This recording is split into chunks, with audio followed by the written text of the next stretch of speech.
안녕하세요. 오늘 저와 함께 읽어볼 책은 어떤 죽음이 삶에게 말했다입니다.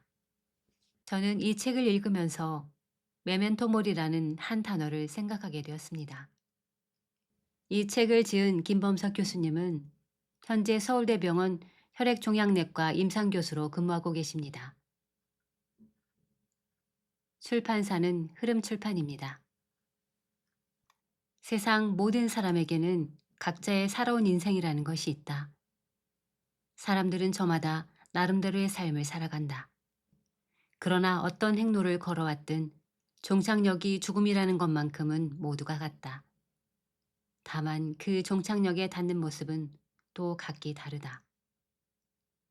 마지막 순간이 되면 사람들은 지금까지 그러했듯이 저마다의 방식으로 스스로의 삶을 정리하고 저마다 다른 모습으로 종착역에 당도한다. 20년 가까운 시간, 나는 종양내과 의사로서 많은 환자들이 삶을 정리해가는 과정을 쭉 지켜봐 왔다. 예정된 죽음 앞에서 그들이 드러내는 삶의 속내를 들여다보면 때로는 가슴이 먹먹해지곤 한다. 내 삶에서도 그들의 모습이 아른거리기 때문이다.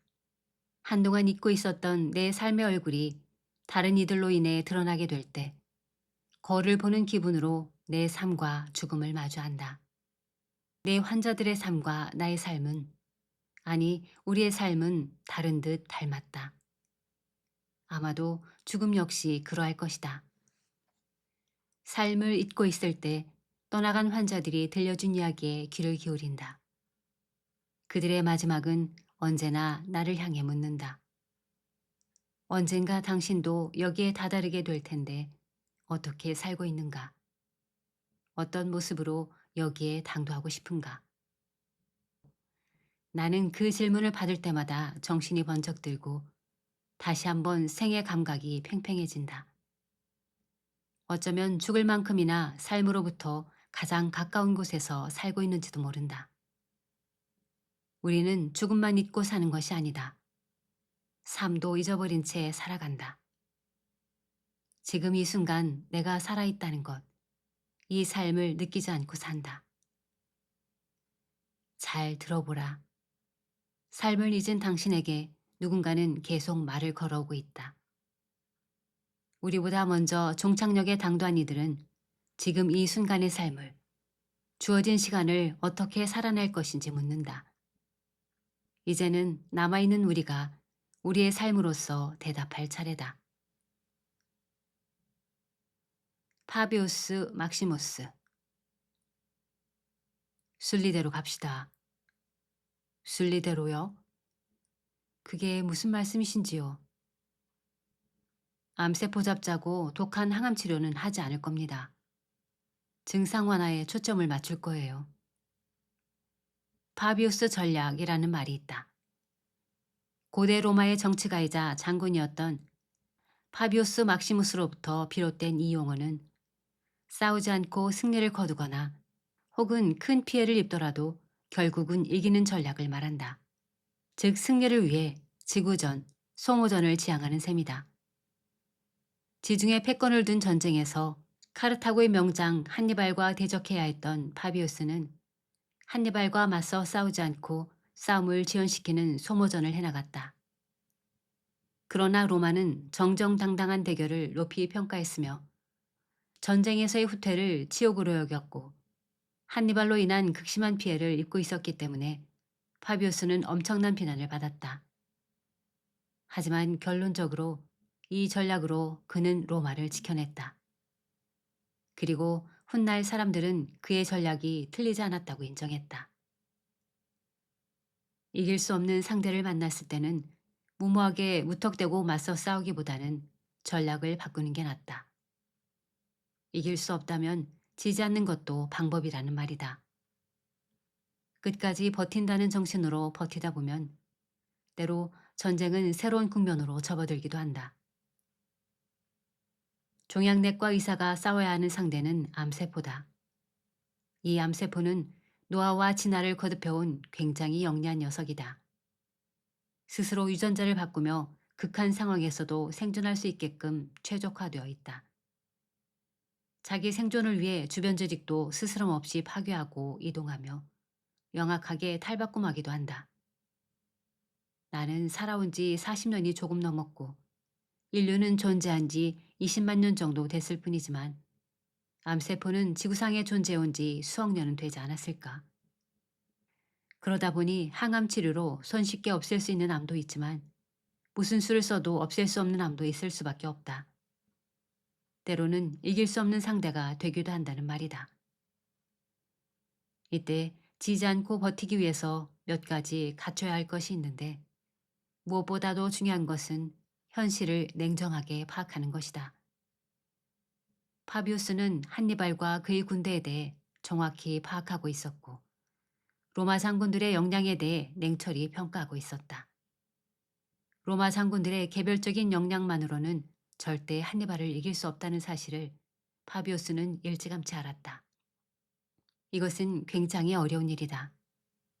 전투에 임하면서 상대에 비해 부족한 전력과 능력을 인정하는 것. 이것은 자기 부정에 가깝다. 보통 사람들은 스스로를 객관적으로 냉정하게 제대로 평가하지 못한다. 자기 자신의 모자람과 부족함을 인정하기는 어려운 법이다. 하지만 파비우스가 파악한 것은 그뿐만이 아니었다. 한니발 군대의 식량 보급이 치명적인 약점이라는 점도, 한니발은 매우 뛰어나지만 그 이외의 카르타고 장군들은 별 볼 일 없다는 점도 확실히 알고 있었다. 로마에 뛰어난 장군은 없지만 로마에서 싸우는 만큼 자신들의 식량과 군수물자 보급에 문제없다는 장점도 깨달았다. 파비우스가 도망만 다닌 것은 아니다.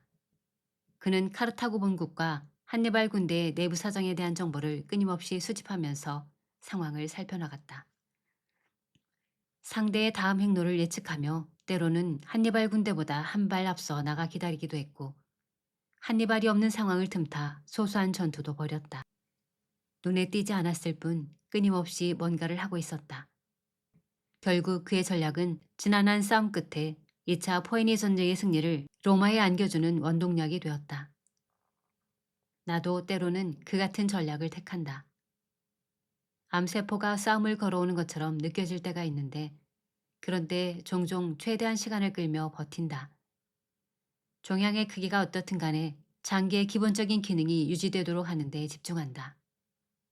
환자가 좀 더 오래 숨 쉴 수 있고 먹을 수 있고 아프지 않도록 만든다. 정면 승부를 피하고 버텨보는 시기다. 암덩어리가 식도를 막아 위식도가 막히면 PEG라는 위로 수술을 해서 위장으로 직접 영양을 공급할 수 있도록 만들고 암덩어리가 숨기를 막으면 기도 절제술을 해서 숨기를 더 놓는다. 암덩어리가 통증을 일으키면 진통제를 아낌없이 쓰고 균 감염이 생기면 항생제를 적절히 사용한다. 그러면 온전하지는 못해도 환자가 먹을 수 있고 숨 쉴 수 있고 아프지 않을 수는 있다. 이 같은 전략의 목적은 암이 자라는 것의 여부와 관계없이 일단 환자를 살아있게 하는 것이다. 죽음이 예정되어 있기에 이 작전도 언젠가는 무의미해질 테지만 적어도 독한 항암 치료로 힘든 상황은 피할 수 있고 나름대로 삶의 질도 유지할 수 있는 데다가 버티면서 시간을 벌 수도 있다. 그렇게 벌어들인 시간으로 환자가 다른 유용한 일을 하도록 독려할 수 있다. 사실 이런 버티기 전략을 가르쳐주는 스승은 별로 없다.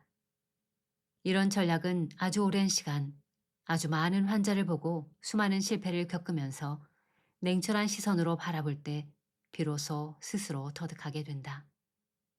소위 명인이 대간이 하는 사람들도 하지 말아야 할 것을 하지 않음으로써 환자에게 큰 도움이 되는 방법을 터득하게 되지만 후배들에게 잘 가르쳐주지는 않는다. 자칫 의사로서 비굴해 보일 수 있기 때문이다. 대한민국 의료의 행위별 수가제도는 뭔가를 해야만 보상이 뒤따른다. 세계적으로 유명한 의학 저널도 뭔가를 해야만 논문을 실어준다. 뭔가 했다고 칭찬하는 사람은 있어도 하지 않았다고 칭찬하는 사람은 없다.